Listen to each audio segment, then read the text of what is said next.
नमस्ते। आज चाहिँ हामी PCOS को बारेमा कुरा गर्दैछौँ। PCOS भनेको पोलिसिस्टिक ओभेरियन डिजिज। यो भनेको चाहिँ महिलाको अङ्गहरू मध्येको एउटा भाग भयो हाम्रो डिम्बाशय या ओभरी। पाठेघरको साइडमा नली हुन्छ, नलीको छेउछेउमा डिम्बाशय हुन्छ है त।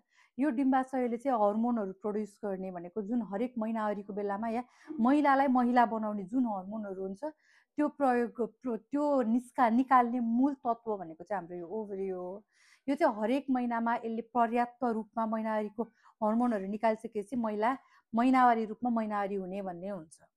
तर कहिलेकाहीँ हर्मोनको गडबडीको कारणले गर्दाखेरि जुन यहाँ आएर अन्डा बन्ने र अन्डा फुट्ने क्रम हुन्छ, त्यो महिनामा नफुट्दै गर्दाखेरि त्यो चाहिँ वरिपरि जमेर पानीको फोका जस्तो बनेर जान्छ, जसलाई चाहिँ पोलिसिस्टिक धेरैवटा सिस्ट भएको ओभेरियन सिन्ड्रोम भनेर भनियो।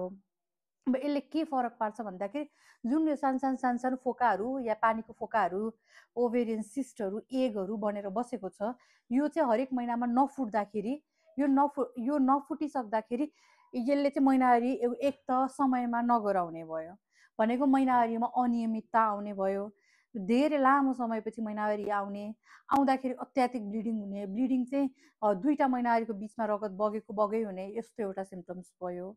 अर्को चाहिँ यहाँनिर हाम्रो प्राइमेरी इस्ट्रोजन प्रोजेस्टेरोन भन्दा बाहेक अरू हर्मोनहरू नि हुन्छ, जसको कारणले गर्दाखेरि लामो समयसम्म PCOS बसिराख्यो भनेदेखि सुगरको समस्या देखिने। अर्को भनेको जो प्राय महिलाहरूलाई चाहिने भनेको बच्चा नै हो, गर्भ अवस्थामा या प्रेग्नेन्ट हुनको लागि नै समस्या बनाउने।